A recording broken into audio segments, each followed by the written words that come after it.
Atlantic মহাসাগর। ছবিতে দেখা যাচ্ছে ১০০টি জাহাজ অপেক্ষা করছে। ৮০ কিলোমিটার দীর্ঘ নদীপথ পাড়ি দিয়ে প্রশান্ত মহাসাগরে প্রবেশ করবে জাহাজগুলো। এই ৮০ কিলোমিটার পথ বিশ্বের অন্যতম গুরুত্বপূর্ণ শিপিং রুট। এদের একটি পানামা খাল। এই পথ দিয়েই পৃথিবীর সামুদ্রিক বাণিজ্যের ৬% হয়ে থাকে। আধুনিক ইঞ্জিনিয়ারদের অন্যতম বিস্ময়কর সৃষ্টি পানামা খাল। আটলান্টিক মহাসাগর এবং প্রশান্ত মহাসাগরকে যুক্ত করেছে পানামা খাল। প্রতিবছর ১৪,০০০ কার্গো জাহাজ পানামা খাল দিয়ে যাতায়াত করে। যাতায়াতের সময় কমিয়ে দিয়েছে ৬ মাস। প্রতি বছর ব্যবসায়ীদের কোটি কোটি ডলার সাশ্রয় করে দেয় পানামা খাল। ১৭০টি দেশের ১৯২০টি বন্দরের সঙ্গে কানেকশন রয়েছে শত বছরের পুরনো এই খালের সাথে। কিন্তু বর্তমানে বড় এক সমস্যার সম্মুখীন পানামা খাল। খুব দ্রুত পানি কমে যাচ্ছে এখানে। কি ঘটছে পানামায়?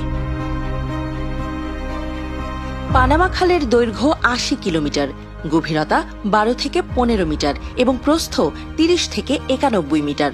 ৩৩ বছর ধরে একটু একটু গড়ে তোলা পানামা খাল তৈরিতে প্রাণ গেছে ২৭,০০০-এরও বেশি শ্রমিকের। এখন সেই পানামা খালেরই পানির স্তর কমছে, খরা হচ্ছে। সমুদ্রপৃষ্ঠ থেকে প্রায় ৮৫ ফুট উঁচু ভূপৃষ্ঠ অতিক্রম করে পানামা খাল প্রবাহিত হয়েছে এবং অপর পাশের বিশাল জলরাশিকে করেছে একত্রিত। এত উঁচু দিয়ে প্রবাহিত হওয়ার কারণেই বহু চ্যালেঞ্জ নিয়ে এটি নির্মাণ করতে হয়েছে এবং বর্তমান সময় পর্যন্ত এর রক্ষণাবেক্ষণ অত্যন্ত জটিল। এমনকি এখান দিয়ে জাহাজ পারাপার করার সময় অনুসরণ করা হয় এক বিশাল প্রক্রিয়া। এখানকার পানি ধরে রাখা থেকে জাহাজ চলাচল পর্যন্ত সকল প্রক্রিয়াই কৃত্রিমভাবে নিয়ন্ত্রণ করা হয়। পানামা খালে মোট ৩ জোড়া জল কপাট রয়েছে, যেগুলো পানামার খালকে সমুদ্রপৃষ্ঠ থেকে ৮৫ ফুট পর্যন্ত ধাপে ধাপে ওপরে তুলে দিয়েছে। প্রত্যেক জল কপাট ২টি ধাতব কবজার দ্বারা তৈরি। প্রতিটি কবজা ৭ ফুট মোটা এবং অবস্থান অনুযায়ী ৪৭ থেকে ৮২ ফুট পর্যন্ত উঁচু। জাহাজ চলাচলের সময় এসব কবজা খুলে বা বন্ধ করে পানির স্তর জাহাজ চলাচলের উপযোগী করা হয়। চ্যানেল দিয়ে জাহাজ চলাচলের জন্য চ্যানেলের উভয় পাশে অত্যন্ত শক্তিশালী ক্রেন কাজ করে। এছাড়া পানি অপসারণ এবং যোগান দিয়ে পানির স্তর সমান করার জন্য কাজ করে অত্যন্ত শক্তিশালী কয়েকটি পাম্প। খালটি সচল রাখতে নিয়ম মাফিক বৃষ্টিপাত অপরিহার্য।